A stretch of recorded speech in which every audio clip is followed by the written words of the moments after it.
Assalamualaikum. Salam, silahkan masuk. Silahkan duduk, Pak. Baik. Gimana nih kabarnya? Jadi alhamdulillah. Oke, kalau saya lihat tadi kakak menyebutkan baik, cuman saya memandangnya nih kayaknya tadi ceritanya kurang baik gitu ya.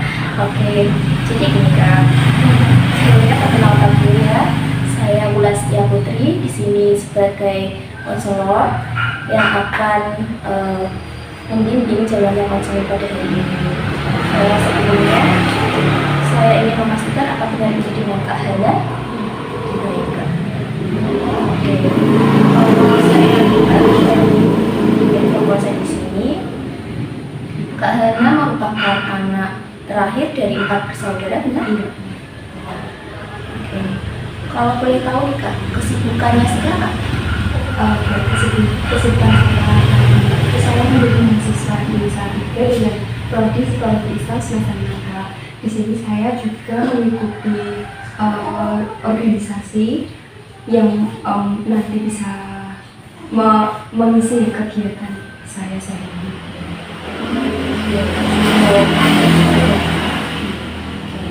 Oh ya, tadi kesininya naik kendaraan sendiri atau naik gojek nih? Naik kendaraan sendiri. Kuat ya sih juga. Tadi udah makan belum? Sudah. Beneran sudah ya? Iya, sudah. Oke, sebelum konseling berlanjut, mungkin kakaknya mau izin ke toilet dulu juga boleh, atau mau menghubungi siapa dulu juga boleh. Oke? Jadi langsung saja kita mulai ya. Jadi konseling ini sifatnya rahasia, jadi apapun nanti yang diceritakan Hana akan dijaga kerahasiaannya sesuai dengan kode etik psikologi. Jadi Kak Hana tidak perlu cemas atau tidak perlu ragu-ragu untuk menceritakannya masalah yang sedang dihadapi sekarang. Apakah ada yang ditanyakan juga? Mungkin bisa langsung saja Kak Hana bisa menceritakan apa yang dirasakan saat ini. Baik Kak, akhir-akhir ini tuh saya sedikit gelisah ya Kak, karena saya itu akhir-akhir ini juga selalu kepikiran dengan masa depan saya selalu overthinking nanti saya bisa sukses atau tidak, saya bisa menjaga kedua orang tua saya tidak. Jadi saya mulai kependidikan jadi ngomong di kamar, kemudian makan tidak teratur. Saya juga jadi tugas-tugas kuliah saya terkadang gimana ya, ngerjainnya juga kadang males-malesan gitu Kak, karena pikirannya terlalu fokus dengan waktu misalnya saya dan kekhawatiran saya mengenai masa depan saya. Oke, baik. Kalau boleh saya tahu nih Kak, mungkin rating kesedihan kakak dari yang sedang kakak rasakan sekarang, kalau di rating 1 sampai 10 berapa? Kira-kira 10, jadi agak berat ya Kak. Oke, kalau dari permasalahan tadi yang kakak ceritakan, kan khawatir akan masa depan, mungkin bisa dijelaskan lebih lanjut lagi, khawatirnya itu karena apa? Ya karena ini Kak, kadang tuh melihat orang-orang yang bisa sukses, terus tuh jadi kepikiran aku nanti bisa jadi begitu enggak ya, terus pikir-pikirannya negatif, nanti aku bisa membanggai kedua orang tua saya apa enggak ya, begitu. Karena kadang tuh kan kalau ini ya,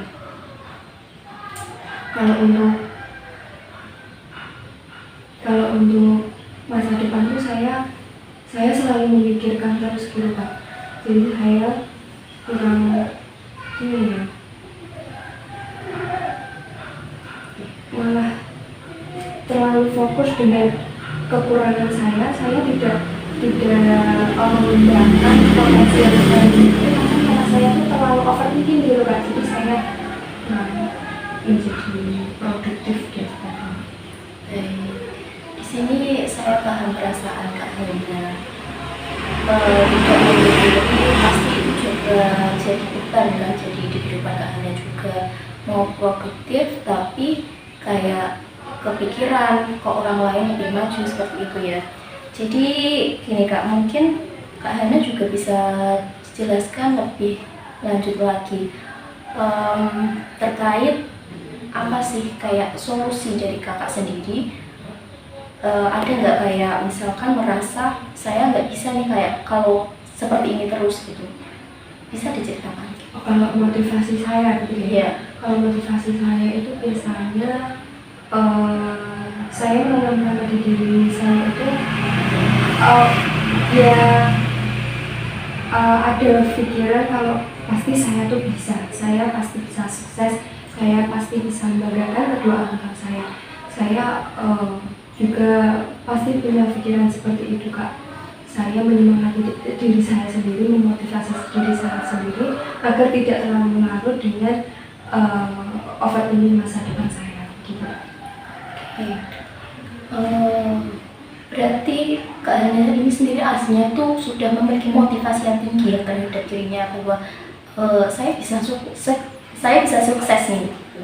Oke. Terus di balik permasalahan ini tadi kan Kak Hana juga menyebutkan jadi merasa gelisah, murung, terus malah nggak fokus gitu ya mengerjakan tugasnya. Terus mungkin solusi terkecil nih misalkan ketika Kak Hana ini merasa gelisah atau ada solusi apa ya, misalkan kan tetap ada nih tugas yang harus segera diselesaikan. Nah, Kak Hana itu tetap menyelesaikannya atau malah meninggalkan tanggung jawab tersebut? Kalau saya itu biasanya tetap dikerjakan walaupun kadang ada deadline ya. Terus saya karena juga mikir nanti kalau nggak dikerjain nanti nilai saya dari mana, kan ini kan juga nanti bisa membuat saya kerjanya bisa sukses gitu. Jadi saya itu Kak tetap mengerjakan. Wah, jadi ini sebenarnya sudah cukup bagus sih dalam menyelesaikan permasalahannya. Jadi lebih ke apa ya, Mbak Hana ini sebenarnya sudah tahu permasalahannya apa dan tetap menjalankan tugas dan kewajiban Mbak Hana. Dan di sini mungkin saya akan memberi nasihat sedikit ya tentang permasalahan Mbak Hana ini. Ketika Mbak Hana merasa cemas, gelisah tentang masa depan, kemudian takut gagal atau mungkin merasa saya bisa nggak ya kayak orang lain, pasti Mbak Hana itu bisa. Yang harus Mbak Hana lakukan adalah berani memulai.